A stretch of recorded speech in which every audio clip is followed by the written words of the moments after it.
계속해서 제가 전하고 있는데요.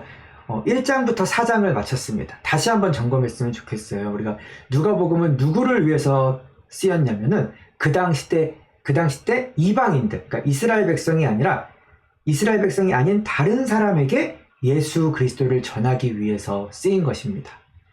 그래서 또 그 당시에 사회적으로 아주 가난하거나 병들거나 상처받고 힘든 사람에게 쓴 거예요. 그래서 제가 이 큰 주제를 이렇게 잡았죠. 불안하고 외로운 이 시대에 필요한 복음이다. 그래서 여러분 누가복음을 올해 한 3달 남았잖아요. 꼭 읽어보셨으면 좋겠어요. 다 읽었다 그럼 반복해서 또 제 설교 말씀도 같이 들으면은 누가복음을 통해서 하나님께서 여러분에게 분명히 아까 우리가 방금 들었던 말씀처럼 금은부활을 여러분이 꼭 깨달아야 될 것을 하나님께서 직접 또 주시지 않을까 기대해 봅니다. 오늘은 저를 통해서 하나님께서 여러분에게 주신 말씀을 전하도록 하겠습니다. 그 전에 우리 또 광고를 드려야죠. 우리 가스펠라이트 어제 아주 잘 마쳤고요. 수고하신 모든 분들 또 이후에 또 일본 교회에 또 새로운 사람들이 많이 와서 이 복음의 열매를 맺을 수 있도록 기도해 주시고, 특별히 우리 소망이 할아버지 지금 이제 암의 그 검진을 받으셔야 되는데 그게 조금 늦어졌다고 하더라고요. 그래서 그런 것들이 늦어지고 결과가 늦어질수록 가족들은 또 이렇게 더 힘들잖아요. 그래서 여러분 또 기도해 주시고 함께 해 주시기를 바랍니다. 나머지 기도 제목들은 그대로이지만 여러분 또 보면서 또 계속해서 기도해 주시기를 바랍니다. 네, 오늘 누가복음 시리즈 14번째 콜링, 부르신 곳에서라는 제목으로 말씀을 전하도록 하겠습니다. 여러분 잘 들리죠? 이거 가끔 가다 이게 끊길 수도 있어요. 저희 집 인터넷이 안 좋아서 그럼 10초 정도 뒤로 하면 좋습니다. 먼저 이제 4장을 끝났고요. 5장에 드디어 예수님께서 이제 본격적인 병을 많이 고치시고 4장에 귀신도 내어 쫓으시고, 그러니까 아주 그냥 유명해지신 거예요. 뭐 슈퍼스타가 되신 거죠. 그 사람들에게는. 그래서 말씀을 들으려는 많은 사람들이 예수님께로 왔습니다. 게네사렛 호숫가에 서 계셨어요. 게네사렛 호숫가라고도 부르고 여기가 바로 갈릴리 바다입니다, 여러분. 그래서 갈릴리 바다에서 이제 예수님께서 그곳에 사람들에게 말씀을 전하려고 오셨는데 예수님께서 보니까 배 2척이 호숫가에 대고 있는 거예요. 그 배는 우리가 잘 알다시피 베드로, 안드레, 요한, 야고보, 베드로네 가족, 사촌네, 또 요한네 가족, 이렇게 그 두 형제 4명의 남자들이 남자들의 배죠. 이 4명의 제자들이 되죠, 나중에. 이 5장 1절과 2절은 참 재밌어요. 이제 이 말씀이요, 각 절마다 상반되는 것들이 많은데요. 먼저 1절에는 많은 사람들이 예수님께 말씀을 들으려고 오고 있죠. 하지만 2절에는 그거와 상관없이 어부들 한 가족을 보여줍니다. 자기의 삶에 먹고 사는 것에만 집중하고 그물을 씻고 있는 거죠. 어부들이 그물을 씻는다는 것은 여러분 이렇게 하루 일을 마치고 이게 되게 힘든 일입니다. 저희 할아버지도 맨날 그물을 정리하고 그물이 찢어진 거를 꼬매고 이렇게 하셨거든요. 어떻게 보면 우리가 이렇게 할 수 있어요. 어떤 사람들은 교회에 열심히 또 가고 어떤 사람들은 못 가는데 저는 이런 얘기도 들었어요. 교회도 여유가 있어야 가지. 교회도 뭐 돈이 있어야 가지. 이런 선입견들을 또 가진 분들도 있더라고요. 그렇죠? 아무래도 교회 안에서 또 이런 어떤 상처를 받은 분들이 또 있을 수가 있거든요. 그렇죠? 그래서 자기의 삶에만 더 집중하게 되는 사람들도 있고 또 교회에 나오는 사람, 2가지의 모습을 보여주고 있는 것 같아요. 그때 예수님께서 그 2 배를 보시고 거기로 가십니다. 그 중에 베드로네 배, 이 시몬은 베드로입니다. 베드로의 배에 올라타서 베드로한테 좀 바다에서 멀리 이렇게 떨어지게 해요. 왜냐면 그래야 이 학자들이 이렇게 하라는 이유는 사람들이 더 이렇게 잘 보게 하기 위한 것도 있다는 것도 있지만요. 저는 오늘 이 말씀을 이렇게 해석했어요. 원천은 예수님은 여러 방법으로 일상에만 몰두하는 베드로를, 그물을 정리했던 베드로를 부르셨듯이 우리 삶에서 조금 떨어져서 배를 이렇게 조금 육지에서 떼어내라는 그 의미를 저는 우리의 삶에서, 우리의 일상에서 조금 떨어져서 객관적으로 주님의 관점으로 지켜보시게 하신 게 아닌가. 그러면서 여러분, 이 예수님의 말씀을 누가 잘 들릴까요? 가장? 바로 배를 운전하고 있는 베드로죠. 그래서 말씀에 관심이 없이 그냥 일상을 고기 잡고 또 오늘은 잡았네, 오늘은 못 잡았네 이렇게 몰두하는 베드로에게 가장 말씀이 잘 들리는 자리로 초대하고 계신다. 이게 하나님의 은혜다. 말씀에 관심이 없이 일상만 살아가는 우리에게 하나님이 말씀이 잘 들리는 자리로, 교회의 자리로, 또 여러분 지금 여러분 방에서 여러분에게 초대하고 계신다. 이것이 은혜다. 이런 생각을 해봅니다. 예수님께서 말씀을 이제 마친 후에 그리고 베드로에게 이렇게 명령을 하세요. 물이 깊은 곳으로 나가서 그물을 내리고 고기를 잡아라. 여기도 상반되는 구절입니다. 근데 베드로가 또 이렇게 말해요. 저희가 밤새도록 잡았는데요. 한 마리도 못 잡았거든요. 지금 베드로는 아까 초반에 뭐를 하고 있었다고 얘기했죠, 여러분? 그물 정리. 이 그물 정리라는 건 저는 제가 태어난 곳이 바로 전라남도 완도군 노아읍 내리, 아주 섬 시골 마을에서 제가 태어났거든요. 제가 늘 봐왔던, 어렸을 때부터 수없이 봐왔던 장면들이에요. 저희 할아버지가 마당에 길게 이런 그물을 펼쳐놓고 그물을 정리합니다. 이제 그 바다에서 갔다가 오시면요. 꿰매고 이게 정말 힘든 작업이에요. 이것들이. 그물이 또 무겁거든요. 베드로가 그 얘기를 이제 하는 거죠. 밤새도록 잡아갖고 아무것도 못 잡았습니다. 예수님, 제가 어부고 고기에 대해선 제가 더 잘 알지 않습니까? 근데 한 마리도 못 잡았거든요. 저 그물 정리하고 있잖아요. 그 말이에요. 그런데 거기서 멈추지 않고 베드로가 지금 여러분 누구 말씀을 들었죠? 배에서 가장 가까이 예수님의 말씀을 듣고 이제 마음의 변화가 오죠. 그러나, 그렇죠? 우리가 이성적으로 생각하는 거죠. 이성적으로는 당연히 베드로가 더 똑똑하잖아요. 근데 그러나 우리가 하나님의 말씀이 들리면 하나님의 생각에, 나의 때로는 이성적인 판단을 내려놓고 하나님의 말씀에 집중하게 됩니다. 그래서 이렇게 얘기하죠. 선생님의 말씀대로 한번 그물을 내려보겠습니다.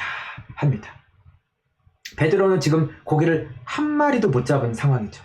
제가 이런 글을 제 페이스북에 올렸어요. 우리가 추구하던 꿈과 이상향에 도달하는데 실패할 때 우리가 누군지 확실히 알게 되고 특별한 존재가 될 수 있다.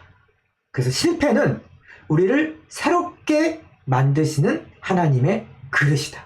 하나님이 실패를 주시지는 않죠.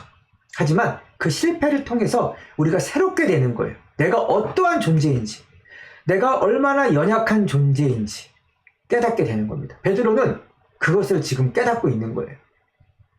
제가 다시 말했지만 고기 잡는 전문가는 베드로예요.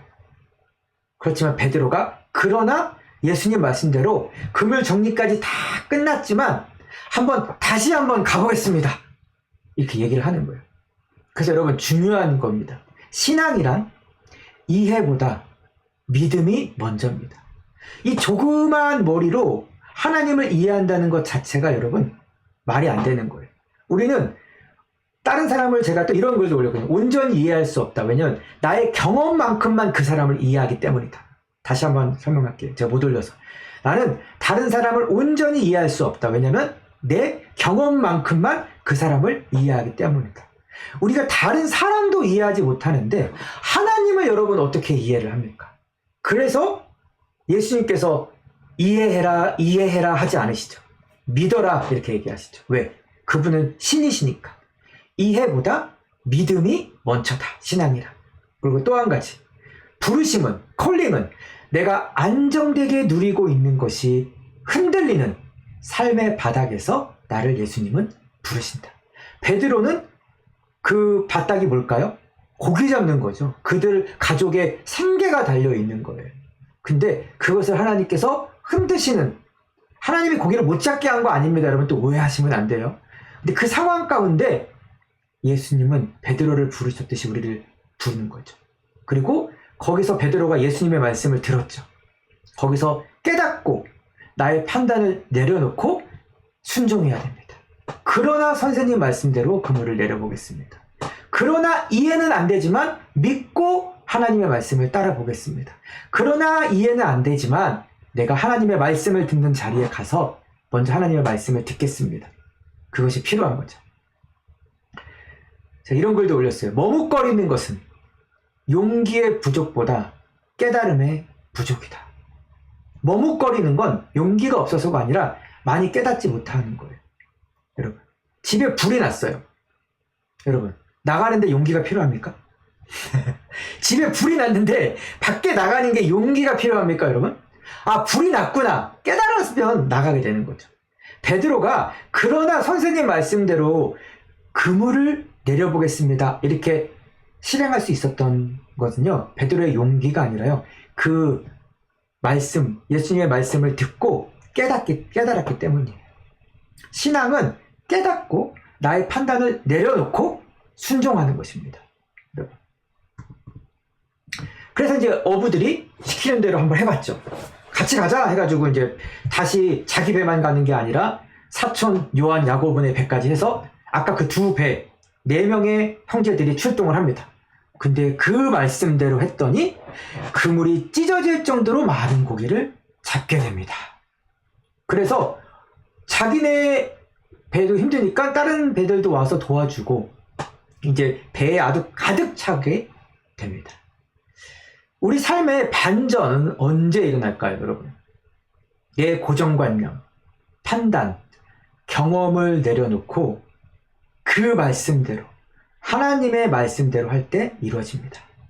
우리 삶의 역전은 내 생각, 내 판단, 내 경험, 이 조그만 머리로 누군가를 판단하고 하나님을 판단했던 것을 내려놓고 하나님의 말씀을 듣는 자리에 가서 그때그때 나에게 주시는 그 말씀에 내가 한 발짝씩 순종할 때 우리의 삶의 방향이 틀어지고 반전은 시작됩니다. 시몬 베드로가 이걸 경험하고 이제 너무 깜짝 놀라죠. 우리 이렇게 생각해야 되잖아요. 아싸, 너무 좋다. 고기 많이 잡았다. 베드로의 직업은 여러분 어부죠. 고기 잘 잡는 게 그 사람의 가장 좋은 일 아닙니까? 사업가에 있어서 가장 좋은 건 돈을 많이 버는 거고, 공부하는 학생에 있어서 가장 좋은 건 공부 잘하는 거잖아요. 그런데 베드로가 전혀 반대의 모습을 보입니다. 갑자기 예수님 앞에 무릎을 꿇더니 주여 제게서 떠나십시오. 저는 죄인입니다. 너무 유명한 구절이죠. 주님, 저를 떠나십시오. 저는 죄인입니다. 정말 하나님을 믿는 제자의 길에, 그러니까 크리스찬의 길에 들어가려면요, 먼저 여러분 철저하게 자기 자신이 얼마나 죄인인지를 알아야 됩니다. 근데 여기서 오해는 죄인이라는 단어예요. 이 죄를 내가 무슨 형법상의 죄, 뭐 거짓말하고 도둑질하고 욕하고 누구 미워하고, 여러분 이런 죄 아닙니다. 그거는 죄의 열매들이에요. 성경에서 말하는 죄는 하나님과 분리된 상태를 죄라고 하는 거예요. 하나님과 분리된 상태. 그렇기 때문에 내가 죄인임을 철저히 깨달아야 된다, 이 말은요, 여러분, 모든 성공 후에도 이것이 얼마나 보잘것이 없고 하나님 없이는, 하나님과 분리된 상태로는 내가 아무것도 아니구나, 그런 존재임을 온몸으로 철저하게 깨닫는 것, 이게 믿음의 신앙의 시작입니다. 베드로는 그 시작에 들어선 거예요. 고기를 왕창 잡은 그 성공 후에도 자신이 얼마나 보잘것없고 하나님이 없이는 아무것도 아닌 존재임을 철저하게 깨닫고, 그러자 드디어 내가 죄인임을 입술로 고백할 수 있었듯이, 여러분이 삶 가운데 혹시 실패를 경험하거나 큰 성공을 경험한다면 여러분 두려워해야 됩니다. 제가 요즘에 이렇게 관심이 있어서 정신과 의사 선생님들 유튜브들을 많이 보거든요. 임포스터 신드롬을 제가 요즘에 많이 공부하고 있습니다. 임포스터 가면 증후군이라고 하는데요. 이거는 성공한 사람들한테 보통 나타나요. 막 제가 어떤 지금 갑자기 이름이 생각이 안 나는데, 메타인지를 가져왔던 한국분 유명한 교수님이 계시거든요. 미국에서 교수하는. 그 교수님 얘기도 자기가 교수가 된 다음에 사람들이 자기를 심리학자 교수니까 얼마나 똑똑하다고 생각하겠어요. 근데 그때부터 사람들을 피했대요. 왜 내가 모든 답을 해줘야 될 것처럼 얘기를 하니까. 이 목사님들에서도 이것들이 많이 발견됩니다. 목사니까 모든 답을 막 줘야 된다라는 그런 것들. 이 임포스터 신드롬은 이 성공한 사람들이 보통 많이 와요. 이 성공이 언제 끝날지 몰라서 두렵고 진짜 내 모습이 들킬까봐 무서운 거. 이것이 이제 연예인들도 많이 이제 가죠.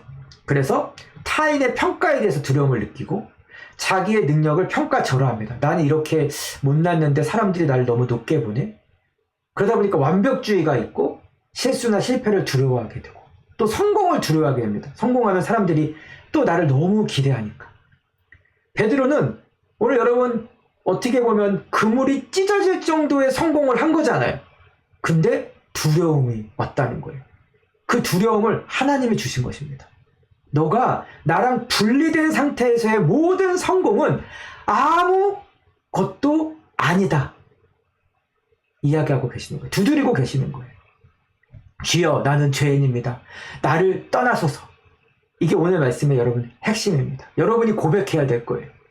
어부들의 가장 좋은 일은 고기를 많이 잡는 일이지만 그 많은 그물이 끊어질 정도의 고기 앞에서 내가 얼마나 하나님 없이 연약한 존재이구나 깨달아야 됩니다. 그래서 여러분 은혜라는 건 여러분 뭐냐면요. 내가 성공하고 자식이 잘 되고 뭐 취업이 잘 되고 사업이 잘 되고 여러분 대박이 터지고 그런 것이 아니라요. 내가 얼마나 보잘것없고 하나님 없이 정말 나는 아무것도 아니구나 이거를 깨닫는 사람이 가장 큰 은혜를 받은 사람입니다. 이어서 이제 그 동료들도 다 놀랐는 거예요. 야고보, 요한 다 제자가 되죠. 그래서 그래서 그때 예수님께서 이제 시몬에게 이렇게 말씀하십니다. 두려워하지 말아라. 이제부터 너는 사람을 낚을 것이다. 너는 사람을 낚는 어부가 될 것이다. 하나님은 우리를 새로운 사명으로 여러분 부르십니다.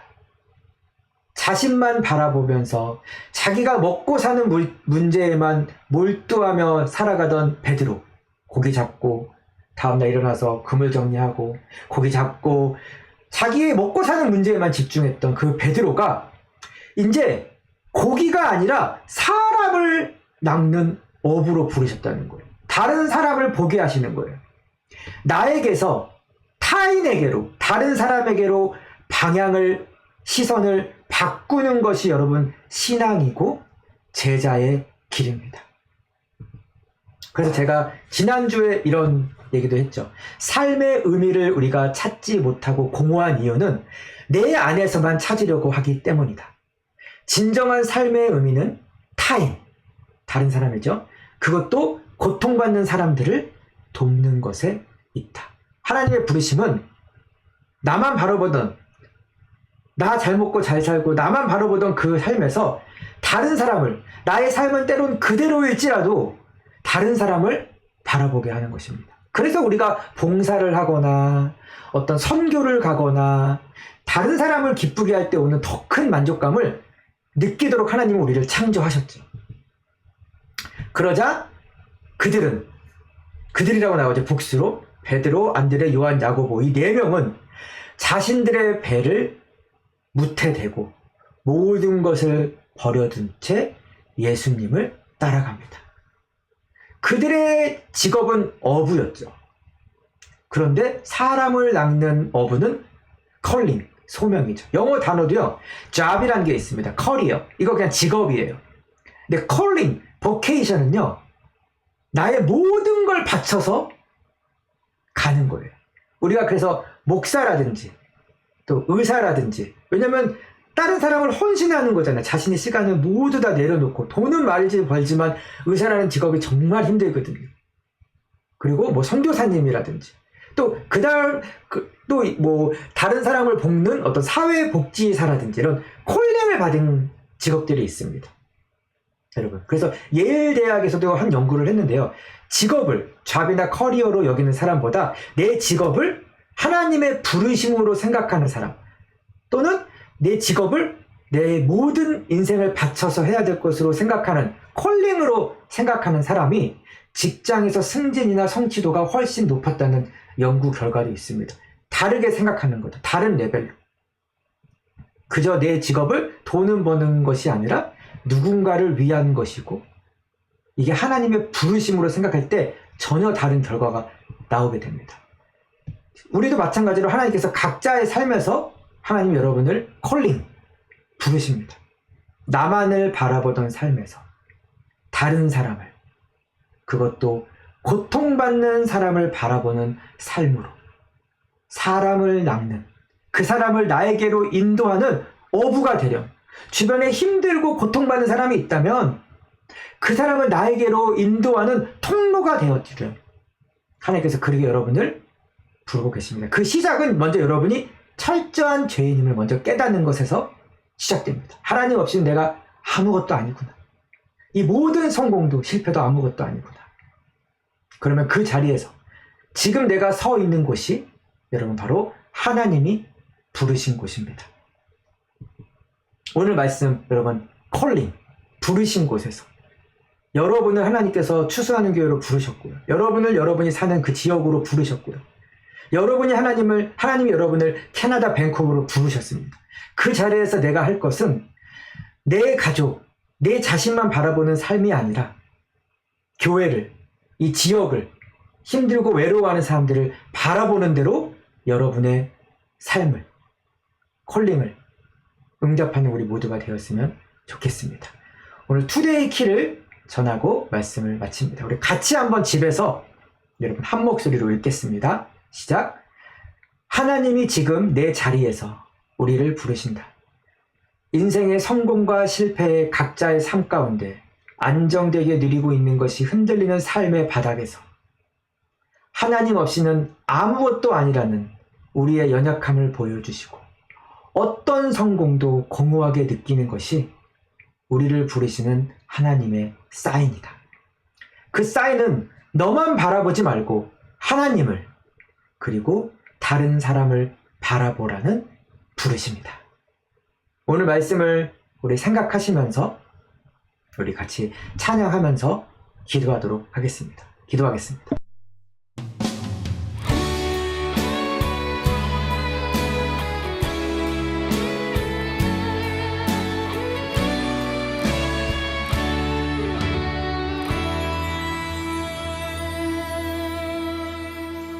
전능하신 나의 주 하나님은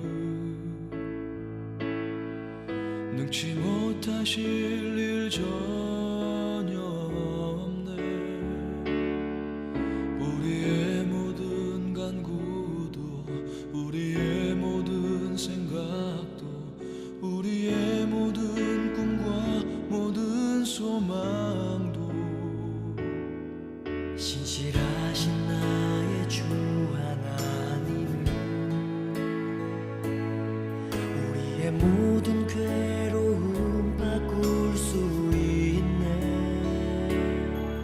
불가능한 일 행하시고 죽은 자를 일으키시니 그를 이길 자 아무도 없네. 주의 말씀 의지하여 깊은 곳에 금을